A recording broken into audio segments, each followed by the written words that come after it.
प्यारे बच्चों, आज हम कक्षा 11वीं की हिंदी पाठ्य पुस्तक आरोह भाग 1 के गद्य खंड का पहला पाठ नमक का दरोगा का अध्ययन करेंगे, जिसके लेखक हैं मुंशी प्रेमचंद्र जी। तो पाठ का अध्ययन करने से पहले जो है मुंशी प्रेमचंद्र के बारे में थोड़ा सा जान लेते हैं, फिर उसके बाद कहानी का अध्ययन करेंगे। मुंशी प्रेमचंद का जन्म जो है वो सन 1880 में बनारस के निकट लमही नामक गांव में हुआ था। इनका परिवार एक साधारण कायस्थ परिवार था। अब कायस्थ का मतलब आपको पता नहीं होगा। कायस्थ हिंदू धर्म में जो है ऐसी मान्यता है कि ये वो परिवार होता है या वो लोग होते हैं जिनको क्षत्रिय और ब्राह्मण दोनों की मतलब वो धारण करने की योग्यता होती है इनमें, चाहे वो क्षत्रिय बन जाएं चाहे वो ब्राह्मण बन जाएं। धर्मराज चित्रगुप्त के संतान मानते हैं अपने आप को ये, तो इसलिए कायस्थ परिवार में हुआ था। इनका वास्तविक नाम धनपत राय था। इनका जो मूल नाम था वो धनपत राय था।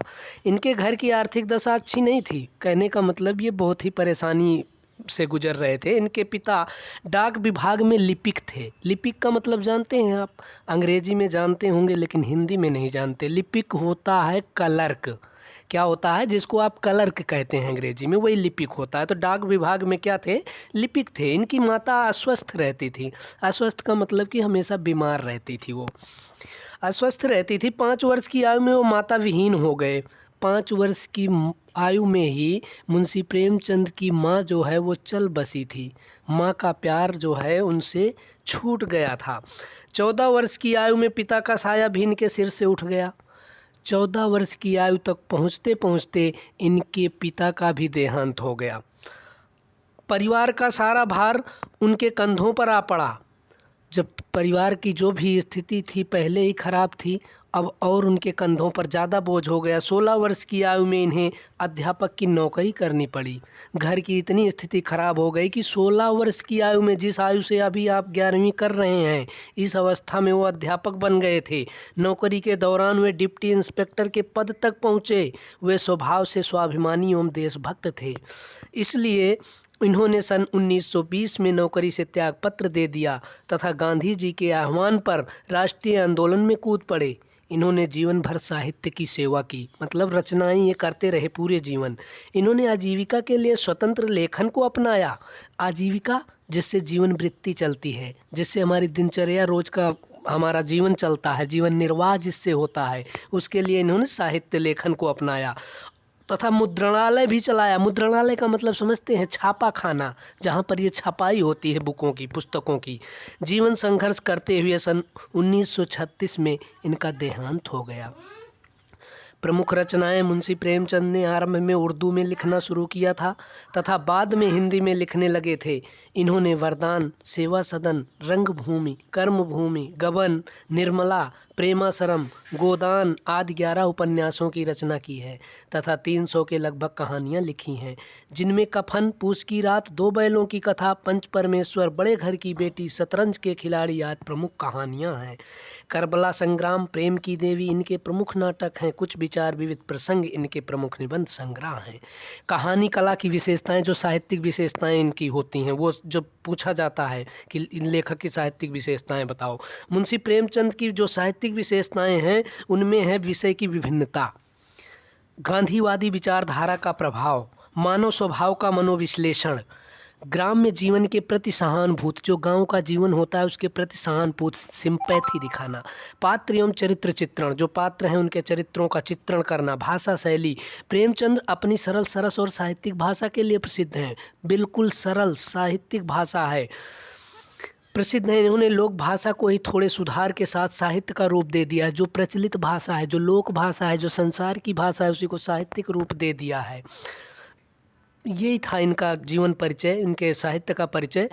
इनकी अब जो नमक का दरोगा कहानी है उसके बारे में जान लेते हैं, उसका सार जान लेते हैं, कहानी जान लेते हैं। पहले तो ये सुनो, नमक का दरोगा, इसका शाब्दिक अर्थ क्या होगा? नमक। नमक आपको पता है, नमक जो खाते हैं ये जो है ये प्रकृति प्रदत्त वस्तु है, मतलब हमें प्रकृति से प्राप्त होती है। इसी के लिए जो है अंग्रेजी शासन में एक पद बनाया गया था दरोगा का, कि इस विभाग में जो है जब वो रोक लग गया था, तो इसके लिए एक दरोगा नियुक्त किया जाता था जिससे कि इसका अवैध व्यापार ना हो सके। जैसे आजकल नशीले पदार्थों का होता है, उस पर अवैध मतलब निषेध होता है, जैसे गांजा, भांग, चरस या फिर हीरे वगैरह, जो हीरोइन होती है जो नशीला पदार्थ है।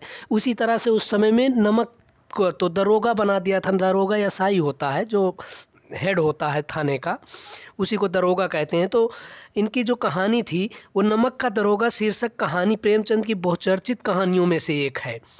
यह एक सोद्देश्य रचना है। सोद्देश्य का मतलब ये उद्देश्य बना करके रची गई है। इस कहानी को आदर्शोन्मुखी यथार्थवादी रचना भी कहा जा सकता है। आदर्शोन्मुखी मतलब इस आदर्श पर चलने के लिए लोगों को, और यथार्थवादी मतलब सत्य को की झलक दिखाई पड़ती है। कहानी में प्रयुक्त मुहावरों को देखा जाए तो पता चलता है कि यह धन के ऊपर धर्म की जीत की कहानी है। धन के ऊपर धर्म की जीत। धन और धर्म दोनों में क्रमशः असत्य व सत्य अथवा असद्वृत्ति व सद्वृत्ति का प्रतीक है। सत्य असत्य मतलब धर्म जो है वो सत्य का, और धन जो है वो असत्य का। सद्वृत्ति मतलब अच्छी वृत्ति, और असद्वृत्ति खराब बुरे वृत्ति, बुरी दिनचर्या। कहानी में पंडित अलोपी दीन के धन की ताकत का प्रतिनिधित्व करने वाला पात्र बताया गया है, जबकि कर्मयोगी जो धर्म के प्रति निष्ठावान है मुंशी बंसीधर प्रतिनिधित्व करते हैं। कहानी का सार सुनते हैं कि अब क्या है। अंग्रेजी शासन में जब से नमक पर कर लगाया गया और नमक का नया विभाग बना एवं प्रकृति द्वारा दी गई वस्तु के प्रयोग करने का निषेध किया गया था। कहने का मतलब कि जब अंग्रेज़ों का शासन था तो नमक पर जो है एक निषेध, व्यापार करने पर वो निषेध बना दिया गया था कि जो भी उसमें पकड़ा जाएगा उसके लिए दंड होगा। तो लोग जो है अनेक प्रकार से चोरी छिपे व छल प्रपंचों से, छल प्रपंच का मतलब कि लोगों को धोखा दे करके, से रिश्वत देकर नमक का व्यापार आरंभ कर दिया। कि मतलब फिर क्या किया कि जब किसी चीज़ पर निषेध हो जाता है, चोरी छुपे बिकती है, तो वो उसकी महंगाई बढ़ जाती है। ऐसे अधिकारियों को लाभ हो रहा था। लोग पटवारीगिरी छोड़कर नमक विभाग में नौकरी करना चाहते थे। उसमें जो अफसर वगैरह थे उनकी खूब उस समय पौबारा हो रही थी, मतलब खूब अच्छी कमाई हो रही थी, क्योंकि लोग उनको रिश्वत देते और अपना व्यापार चलाते थे। तो हर कोई जो है पटवारी जो है वो नौकरी छोड़ करके उसी विभाग में आना चाहते थे। इसके दरोगा पद के लिए वकीलों का भी मन ललचा जाता था। जो वकील थे, जो बैरिस्टर वकील जो वकालत करते थे, उनका भी मन जो है ललचा गया था इस पोस्ट के लिए, क्योंकि इसमें ऊपरी कमाई ज़्यादा लोगों की थी। ऐसे में बंसीधर एक शिक्षित युवक नौकरी की तलाश में घर से निकला तो उस समय उसके घर की आर्थिक स्थिति अच्छी नहीं थी। जब इस समय बंसीधर जो है अपने घर से निकलते हैं नौकरी की तलाश के लिए, तो उनके घर की अच्छी स्थिति नहीं थी। परिवार कर्ज से दबा हुआ था। उसके पिताजी तो उसे नौकरी करने का परामर्श देते थे जिसमें वेतन भले ही कम हो किंतु रिश्वत का जुगाड़ अवश्य हो। और बंसीधर के पिता क्या करते थे, वो उनको अपने बेटे को ऐसा परामर्श देते थे कि बेटा ऐसी नौकरी करना जिसमें वेतन भले ही कम हो, तनख्वाह भले ही कम हो, लेकिन उसकी ऊपरी कमाई ज़्यादा हो, उसमें रिश्वत ज़्यादा मिलता हो। किंतु बंसीधर इस विचारधारा से सहमत नहीं थे, क्योंकि बंसीधर तो एक धर्मपरायण व्यक्ति थे, कर्तव्यनिष्ठ। उनको इसमें विश्वास नहीं था। वह धार्मिक प्रवृत्ति वाला युवक था, धर्म में विश्वास रखने वाले। उसके पिता ने रिश्वत लेने के लिए कई बातें बताई और सावधानी से काम निकालने के मंत्र भी दिए। उनको गुरु मंत्र सिखाए कि ऐसे ऐसे रिश्वत लेना है, ऐसे ऐसे काम करना है लोगों का, और जिसका जैसा काम हो उसी हिसाब से रिश्वत लेना है, छोटा बड़ा। मंत्र भी दिए। उपदेश के पश्चात आशीर्वाद भी दिया। सारा उपदेश दे करके उसके बाद आशीर्वाद दिया कि जा बेटा अच्छे से कमाना। बंसीधर घर से शुभ घड़ी में निकले थे और नमक विभाग में दरोगा के पद पर नियुक्त हो गए। शुभ घड़ी, शुभ मुहूर्त में कहते नहीं कि आज तो बहुत अच्छा दिन था मेरा, अच्छे उसमें निकले थे। या फिर किसी दिन कोई बुरा काम हो जाता है तो आज पता नहीं क्या हुआ, सुबह सुबह किस घड़ी में निकले, उसी को कहते हैं कि अच्छे मुहूर्त में निकले थे। और नमक के दरोगा विभाग पर उनकी नियुक्ति हो गई। वेतन अच्छा और ऊपर की कमाई का तो ठिकाना ही नहीं था। मतलब अच्छी तनख्वाह भी थी और उसमें ऊपर की कमाई भी बहुत थी, रिश्वत बहुत मिलती थी। उसके वृद्ध पिता मुंशी जी को जब यह समाचार मिला तो उनकी खुशी का ठिकाना ना रहा। जब उनके पिता को यह समाचार मिला कि बेटा तो नमक के विभाग में दरोगा के पद पर नियुक्त हो गया, तो उनकी तो खुशी का ही ठिकाना ना रहा, क्योंकि उनकी सोच यही थी कि तनख्वाह भले ही कम मिले लेकिन उनकी ऊपरी कमाई ज़्यादा हो। उसके वृद्ध पिता मुंशी जी को जब यह समाचार मिला तो खुशी का ठिकाना न रहा। पड़ोसियों को भी जलन होने लगी, क्योंकि जो आसपास के होते हैं जब कोई अच्छा बन जाता है तो ऊपर से तो भले बधाई देते हैं लेकिन अंदर अंदर से जलते भी हैं कि ये तो अच्छी पोस्ट पर पहुंच गया, ये अब इसका, तो उनके अंदर ईर्ष्या द्वेष पैदा हो गया। वंशीधर ने शीघ्र ही पद संभाला और पूरी ईमानदारी से अपना कार्य करने लगे। वंशीधर अपने पद पर जो है प्रतिष्ठित हुए, अपने पद को संभाला, कमान को संभाला और जो है ईमानदारी से काम करना शुरू कर दिया। कुछ ही समय में उसने अपनी कार्यकुशलता और अच्छे व्यवहार से बड़े बड़े अधिकारियों का विश्वास जीत लिया। इतने अच्छे धर्मपरायण, इतने अच्छे कर्मनिष्ठ थे कि बड़े बड़े अधिकारी जो थे उनके ऊपर जो थे वो भी उनके ऊपर विश्वास करने लग गए। कहने का मतलब वो विश्वास जीत लिया, उन्होंने सबके मन को हर लिया। नमक के दफ्तर से 1 मील की दूरी पर जमुना बहती थी। जहाँ पर नमक का दफ्तर था, जो कार्यालय था, जो ऑफिस थी, वहीं से 1 मील की दूरी पहले जो जैसे किलोमीटर अब बोलते हैं इसी तरह मील होती थी, वो 1.5-2 किलोमीटर की 1 मील होती है करीब। तो वहाँ से 1 मील की दूरी पर जमुना जी बहती थी। जमुना नदी जो है वो बहती थी, जिस पर नावों का पुल बना हुआ था। क्या होता था, पहले टेम्परेरी पुल बनाए जाते थे, अस्थाई नहीं होते थे, अस्थाई होते थे। जब बरसात में उसमें बाढ़ आती थी तो उनको हटा लिया जाता था, और टीन के बने होते थे, पीपे के, तो वो जो है वही बना हुआ था। एक बार जाड़े की रात में दरोगा वंशीधर को पुल पर से गाड़ियों के गुजरने की आवाज़ सुनाई दी।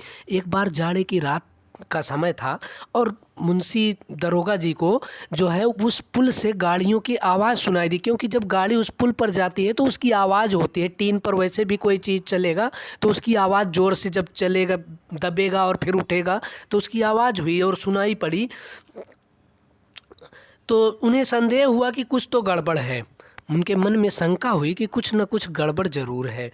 वे तुरंत तैयार हुए और घोड़े पर सवार होकर नदी के पास पहुंच गए। वो तुरंत उठे और तैयार होकर के घोड़े पर सवार हुए और वहां नदी के पास पहुंच गए। वहां उन्हें गाड़ियों की एक लंबी कतार दिखाई दी। जब वो वहां पहुंचे तो उन्हें गाड़ियों की लाइन लगी हुई थी, लंबी कतार दिखाई दी। उन्होंने डांट कर पूछा, और गाड़ियां जब वहां पहुंचे तो वो डांट करके पूछे, जोशीले गर्वीले स्वर में, क्योंकि दरोगा थे तो उनकी आवाज़ तो होती ही वैसी है, किसकी गाड़ियां हैं, कि ये गाड़ियां किसकी हैं। कुछ देर की चुप्पी के बाद उत्तर मिला, पंडित अलोपी दीन। कुछ देर तो सन्नाटा हो गया, फिर उसके बाद एक उत्तर मिला कि पंडित अलोपी दीन की, जो इस इलाके के प्रतिष्ठित जमींदार तथा बड़े व्यापारी भी थे। वो उस इलाके के प्रतिष्ठित जमींदार, प्रतिष्ठित का मतलब जिनका मान सम्मान हो समाज में, और जमींदार व्यापारी भी थे, बिजनेसमैन भी थे, और अंग्रेज अधिकारियों में उनकी पैठ भी थी, और जो अंग्रेजी शासन की हुकूमत जो चलती थी उसमें उनकी खूब अच्छी चलती थी। कहने का मतलब उनकी पैठ थी, उसमें उनकी बात मानी जाती थी। लेकिन यह पूछने पर कि इनमें क्या है, सन्नाटा छा गया। लेकिन जब यह पूछा गया कि इन बोरियों में क्या है, तब सन्नाटा छा गया, बिल्कुल कोई आवाज़ ही नहीं। वंशीधर का संदेह बढ़ गया, वंशीधर की शंका और बढ़ गई। बोरे को टटोल कर देखा तो भ्रम दूर हो गया। जब बोरों में हाथ लगाया, टटोला, तो उनको मतलब फिर भ्रम दूर हुआ, पता चल गया कि ये नमक ही है। पंडित अलोपी दीन अपने सजे हुए रथ पर सवार कुछ सोते जागते चले आते थे। गाड़ी वालों ने घबरा कर जगाया और बोले, महाराज, दरोगा ने गाड़ियां रोक दी हैं और घाट पर खड़े आपको बुलाते हैं। जब वहाँ से उनका कोई दूत जो है आकर के संदेश देता है, उनका कोई नौकर, कि महाराज आपकी सारी गाड़ियाँ पुल के पास रोक दी गई हैं और आपको दरोगा जी बुला रहे हैं। पंडित अलोपी दीन को विश्वास था कि लक्ष्मी जी के सामने सब झुक जाते हैं। उनका तो विश्वास था कि हमारे पास तो धन है, 1 मिनट में अभी बस कर दूंगा काम, जहाँ रिश्वत दिखाई ना सारी गाड़ियाँ चलने लग जाएंगी। झुक जाते थे, यहाँ तक कि न्याय व नीति भी। उन्होंने तो न्याय और नीति धर्म सबको अपने अंडर में कर रखा था, धन के बल पर। पंडित जी लेटे लेटे बोले, चलो हम आते हैं। जमींदार थे ही, प्रतिष्ठित व्यक्ति थे, बोले चलो मैं आ रहा हूँ। फिर पान खाकर लिहाफ ओढ़कर दरोगा के पास पहुँचकर बोले बाबूजी आशीर्वाद कहिए। फिर उठे, पान खाए और लिहाफ ओढ़ा अपना। जाड़े की रात थी ही, और दरोगा के पास पहुँच कर के बोले बाबूजी आशीर्वाद कहिए, हमसे ऐसा कौन सा अपराध हुआ कि गाड़ियाँ रोक दी गई हैं। बंसीधर बोले सरकारी हुक्म है, सरकारी फरमान है, सरकारी आदेश है। पंडित अलोपीदीन ने बंसीधर को 25,000 रुपये तक का रिश्वत देने का लालच दिया। अलोपीदीन ने कहा कि 25,000, पहले तो 5,000, 10,000, 15,000, 20,000, फिर 25,000 पर पहुँचे और कहा कि मामला रफा दफा कर लो। लालच दिया, किंतु उस धन का कोई प्रभाव नहीं पड़ा। यहाँ तक कि 40,000 पर भी नहीं, 40,000 तक पहुँचने पर भी कोई प्रभाव मुंशी बंसीधर पर नहीं पड़ा। धर्म ने धन को पैरों तले कुचल डाला और दरोगा जी ने पंडित अलोपीदीन को हिरासत में ले लिया। धर्म ने धन को पैरों तले कुचल डाला, लेकिन धन को जो है बिल्कुल नहीं स्वीकार किया। धर्म अपने पर अडिग रहा, बिल्कुल टिका रहा और अलोपीदीन को हिरासत में ले लिया। पंडित अलोपीदीन हथकड़ियों को देखकर मूर्छित होकर गिर पड़े। जब पंडित अलोपीदीन ने देखा कि अब हमारे हाथों में हथकड़ी लगने वाली है, तो उन्हें बेहोशी छा गई, क्योंकि प्रतिष्ठित व्यक्ति थे और बेइज्जती की बात थी। प्रातः होते ही जो लोग पंडित जी की जय जय करते थे, उनकी इस स्थिति पर तरह तरह की टीका टिप्पणी करने लग गए। लोग कहते हैं पाप बहुत दिन नहीं चलता, पाप का घड़ा एक दिन भर जाता है। मतलब लोगों की तरह तरह की बातें थी। जब पंडित अलोपीदीन हथकड़ियाँ पहन अदालत की तरफ चले तो पूरे शहर में हलचल मच गई। जब उनको हथकड़ी लगा करके पंडित अलोपीदीन को कोर्ट की तरफ, अदालत कचहरी की तरफ ले जाया जाने लग गया, तो पूरे शहर में हाहाकार मच गया। लोगों की बहुत बड़ी भीड़ उन्हें देखने के लिए जमा हो गई। लोगों को विश्वास नहीं हो रहा था कि पंडित अलोपीदीन कानून के पंजे में फंस गए हैं। लोगों को भरोसा नहीं हो रहा था। देखने के बाद भी उनके सामने ये हो रहा था कि ये हो क्या रहा है। मतलब भरोसा इसलिए नहीं था कि वो एक प्रतिष्ठित मान सम्मान समाज में उनकी पैठ थी, इसलिए लोगों को विश्वास नहीं था। उसी समय वकीलों की एक फौज उनकी सहायता के लिए प्रस्तुत हो गई। वकीलों की भीड़ भी जमा हो गई उनकी तरफ सब सहयोग करने के लिए। अब धन और धर्म में युद्ध आरंभ हो गया। बंसीधर चुपचाप खड़े थे। उनके पास सत्य के सिवा कोई दूसरा बल नहीं था। बंसीधर अकेले चुपचाप अपने सत्य को लिए हुए खड़े थे, क्योंकि उन छोटे मोटे गरीब आदमियों की कौन सुनता है। डर के मारे भी कोई सपोर्ट नहीं करता। उनकी तरफ के गवाह भी लोभ से डांवाडोल हो रहे थे। जो गवाह भी थे, जो कहने वाले भी थे, अपनी बात बताने वाले भी थे उनकी तरफ से, वो भी जो लोभ लालच में कहते नहीं कि 5,000 ले लो, चलो तुम साइड में, कुछ मत कहना। तो इस तरह में उनका लालच बढ़ गया था। मुकदमा डिप्टी मजिस्ट्रेट की अदालत में पेश हुआ। डिप्टी मजिस्ट्रेट मतलब छोटा जो होता है, कनिष्ठ वो जज, उसके अदालत में पेश हुआ। उनके खिलाफ दिए गए प्रमाण निर्मूल पेश हुआ और कुछ ही क्षणों में पंडित अलोपीदीन को रिहा कर दिया गया। पेश होने के कुछ ही क्षणों में, मतलब ज़्यादा टाइम नहीं लगा, और उनको रिहा भी कर दिया गया। उनके पक्ष में मजिस्ट्रेट ने लिख भी दिया कि वे भले आदमी हैं, उनके खिलाफ दिए गए प्रमाण निर्मूल हैं। उनके खिलाफ जो भी ये प्रमाण दिए गए हैं, इनका कोई आधार नहीं है। नमक दरोगा बंसीधर के लिए भी कहा गया कि हम प्रसन्न हैं कि वह अपने काम के प्रति सजग और सचेत हैं। उन्हें भविष्य में सचेत रहने को कहा गया। मतलब उनके लिए भी ये लिखा गया कि वो अपने कर्तव्य के प्रति सचेत हैं। उन्होंने भी कोई गलती नहीं करी है, लेकिन भविष्य में आप थोड़ा जांच पड़ताल करके लोगों को। जब पंडित अलोपीदीन मुस्कुराते हुए अदालत से बाहर निकले, सभी लोग उनकी तारीफ कर रहे थे और उनके स्वजन धन लुटा रहे थे। उनके निकलने के बाद जो है, उनके घर के जो परिवार के लोग थे, जो उनके चाहने वाले थे, वो धन की वर्षा कर रहे थे और बंसीधर पर व्यंग बाण छोड़े जा रहे थे और बंसीधर को कमेंट में कुछ ना कुछ कह रहे थे, व्यंग कर रहे थे, ताना मार रहे थे। आज बंसीधर को संसार का खेदजनक विचित्र अनुभव हुआ। आज बंसीधर को ऐसा हुआ कि मतलब संसार जो है किसी एक लोभ के चक्कर में, लालच के चक्कर में अपना धर्म और अपना ईमान सारा कुछ बेच चुका है। उन्हें लगा कि ये न्याय व विद्वता के पुजारी सम्मान के पात्र नहीं है। उन्हें लगा कि न्याय और विद्वता, बुद्धिमानी या जो भी है, ईमानदार जो है, वो जो है पुजारी मतलब सम्मान के पात्र नहीं है। उनका तो अपमान है सिर्फ।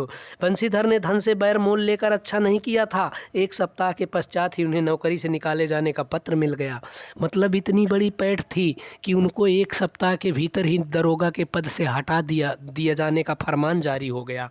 वह बहुत दुखी मन से घर आए। बूढ़े पिताजी को पता चला तो उन्हें बहुत दुख हुआ। उन्होंने बंशीधर को भला बुरा सुना दिया। बंशीधर की माताजी की भी 4 धाम की यात्रा की कल्पनाएं मिट्टी में मिल गई थी। पत्नी ने भी कुछ दिन सीधे मुंह बात नहीं की थी। ये सब उस समय की बात है जब बेटे की नौकरी के लिए पहले कामना करते हैं कि हम चारों धाम की यात्रा करेंगे, सबका दर्शन करेंगे, बेटे को नौकरी मिल जाएगी। तो वो सब कल्पनाएं जो है वो मिट्टी में मिल गई थी।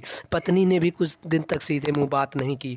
1 सप्ताह के पश्चात एक दिन संध्या का समय पंडित अलोपी दिन बंशीधर के घर आ पहुँचे। मुंशी जी उनके स्वागत सत्कार के लिए भागे आए, झुककर सलाम किया तथा खुशामदी की बातें करने लगे और अपने बेटे बंशीधर की बुराई की तथा उसे कुल कलंक तक कह डाला। एक दिन संध्या का समय था। अलोपी दिन बंशीधर के घर पहुंचाए और उनके पिता जब देखे तो वो दौड़े दौड़े आए और उनके सेवा सत्कार के लिए और खुशामदी चापलूसी जो होती है करने के लिए आए और बेटे की भी बुराई करने लग गए। कलंक, उसको तो कुल का कलंक बता दिया। किंतु पंडित अलोपी दीन ने उसे ऐसा कहने से रोक दिया। लेकिन पंडित अलोपी दीन ने कहा, ना, ऐसा नहीं कहना। उसे कुल का तिलक, धर्मपरायण मनुष्य बताना। वो आपके कुल का जो है बहुत अच्छा व्यक्ति है, धर्मपरायण है, कर्तव्यनिष्ठ है, कुल का तिलक है। कुल का तिलक है। मन का मैल भी धुल गया। पंडित अलोपी दीन ने वेतन के अतिरिक्त हर सुविधा देने का वायदा भी किया। पंडित जी ने अपराध बोध से भरी हुई वाणी से निवेदन करते हुए कहा, परमात्मा से यही प्रार्थना है कि आपकी सदैव वही नदी के किनारे वाला मुरव्वत, उद्दंड, कठोर किंतु धर्मनिष्ठ दरोगा बनाए रखें। मतलब हमारी भगवान से यही इच्छा है कि आपको हमेशा हमेशा जो है वही दरोगा, उसी पद जैसे आप नदी के किनारे बने थे उसी तरह बने रहें। प्रस्तुत कहानी को पढ़कर पता चलता है कि अंतिम प्रसंग से पहले तक की सभी घटनाओं में प्रशासनिक और न्यायिक व्यवस्था में व्याप्त भ्रष्टाचार और समाज द्वारा इस भ्रष्टाचार को स्वीकार करने की भावना को यथार्थ रूप में उजागर किया गया है। किंतु पंडित अलोपी दीन द्वारा बंशीधर की ईमानदारी के फलस्वरूप उसे मैनेजर के पद पर नियुक्त कर देना, ईमानदारी का सत्कार करना और मानवीय मूल्य को बढ़ावा देना है। बस इस कहानी का सार इतना ही था। आप इस कहानी को सुन लेना और समझ लेना। यदि नहीं समझ में आती है तो फिर से बताना। आज के लिए बस इतना ही बच्चों। यदि आपको यह वीडियो अच्छी लगी तो इसे अपने दोस्तों के साथ शेयर करें, लाइक करें और चैनल को सब्सक्राइब करके बेल आइकन को ज़रूर दबाएं, जिससे कि आपको आने वाली वीडियो का नोटिफिकेशन मिलता रहे। धन्यवाद।